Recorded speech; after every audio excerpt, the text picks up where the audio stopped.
सात रंग इंडिया में आपका स्वागत है। मैं हूं कुमार अनिल। आज मैं दो सवालों से अपनी बात शुरू करूंगा।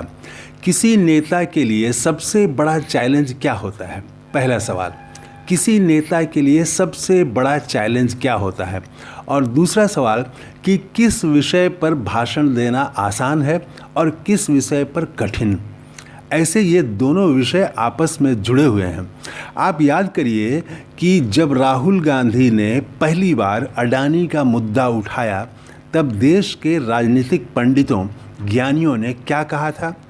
कहा गया था कि संसद में बुद्धिजीवियों के बीच सेमिनार में अडानी पर बोलना आसान है।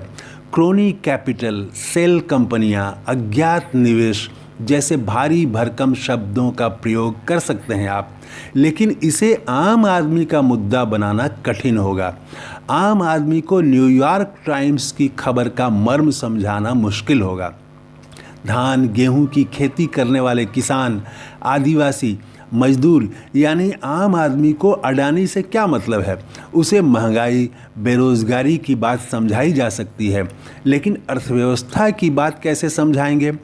आप याद करिए कि शायद ही किसी राजनीतिक ज्ञानी ने उम्मीद जताई हो कि अडानी का मुद्दा आम आदमी का मुद्दा बन जाएगा, राहुल गांधी बना पाएंगे। इसे कठिन माना गया और इसी कठिन काम को राहुल गांधी ने छत्तीसगढ़ की सभाओं में बहुत आसानी से, सरल ढंग से आम आदमी को समझाया है। राहुल गांधी ने छत्तीसगढ़ की सभाओं में क्रोनी कैपिटल जैसे कठिन शब्दों का उपयोग नहीं किया और अडानी वाले अपने मुद्दे को आम आदमी की भाषा में ट्रांसलेट कर दिया। आम आदमी, गरीब किसान को अच्छी तरह समझा दिया। पहले तो राहुल गांधी ने भूमिका बनाई। भूमिका बनाने में उन्होंने दो बातें कही।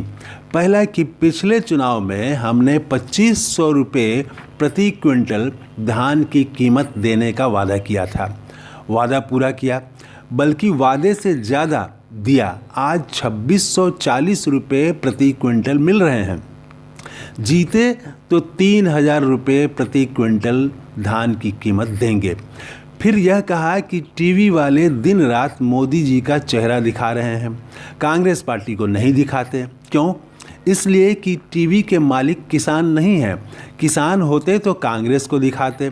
टीवी के मालिक अडानी जी हैं, वे मोदी जी को दिखाते हैं और मोदी जी ने अडानी जैसे कुछ खास लोगों के 14 लाख करोड़ रुपए कर्जा माफ़ कर दिए। 14 लाख करोड़ को 2 बार कहा राहुल गांधी ने। समझाया कि हम किसान का कर्जा माफ़ करते हैं और मोदी जी अडानी जी जैसे चंद लोगों का कर्जा माफ़ करते हैं। फिर राहुल गांधी ने कहा कि मोदी जी अडानी जी जैसे लोगों का जितना कर्जा माफ़ करेंगे उतना पैसा वे किसानों को देंगे, उनसे लेकर भी देंगे। राहुल ने यह भी कहा कि मोदी जी सब कुछ अडानी जैसे लोगों को दे रहे हैं, बेच रहे हैं, ज़मीन, जंगल, खदान, रेल, एयरपोर्ट, और अंत में कहा कि कमल का बटन दबाओगे तो आपकी ज़मीन अडानी जी के पास चली जाएगी, कमल का बटन दबाओगे तो खदान चला जाएगा। आप राहुल गांधी का वीडियो देखकर समझ सकते हैं कि सभा में उपस्थित भीड़ को वे अपनी बात समझा पाने में सफल हैं। कमल का बटन दबाओगे ज़मीन चली जाएगी, यह लाइन वे आम आदिवासियों को समझा पाने में कामयाब दिख रहे हैं। राहुल गांधी ने उन राजनीतिक पंडितों और ज्ञानियों को गलत साबित कर दिया जो कह रहे थे कि महंगाई आम आदमी का मुद्दा है।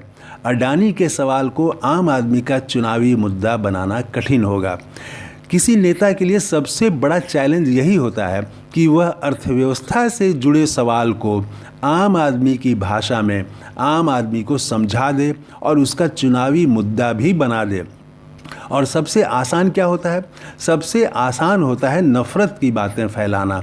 धर्म के नाम पर, भाषा, जाति के नाम पर नफ़रत फैलाना सबसे आसान होता है। लोगों की भावनाओं को भड़काना सबसे आसान होता है। 1947 में बंटवारे के बाद धार्मिक उन्माद के बीच नेहरू ने सबसे कठिन काम किया था। पहले आम चुनाव में देश को समझाया कि भारत माता की जय आप बोलते हैं, वह भारत माता कौन है? समझाया कि भारत माता मतलब देश के किसान, मजदूर, आम लोग। भारत माता मतलब देश की जनता। भारत माता मतलब आप ही हैं भारत माता। और इस तरह उन्होंने देश को जोड़ा।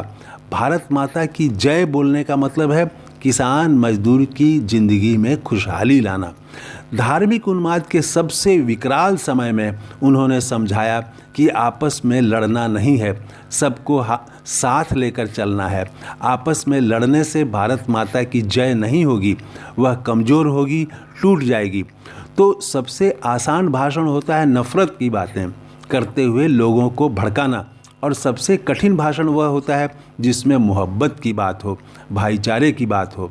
नफ़रत सस्ती है, आसान है, लेकिन वह बर्बादी लाती है। और मोहब्बत कठिन है, लेकिन यही खुशहाली का रास्ता है। ये है हमारा नया वीडियो। अगर आपने इस चैनल को अभी तक सब्सक्राइब नहीं किया है तो ज़रूर कर लें। जय हिंद,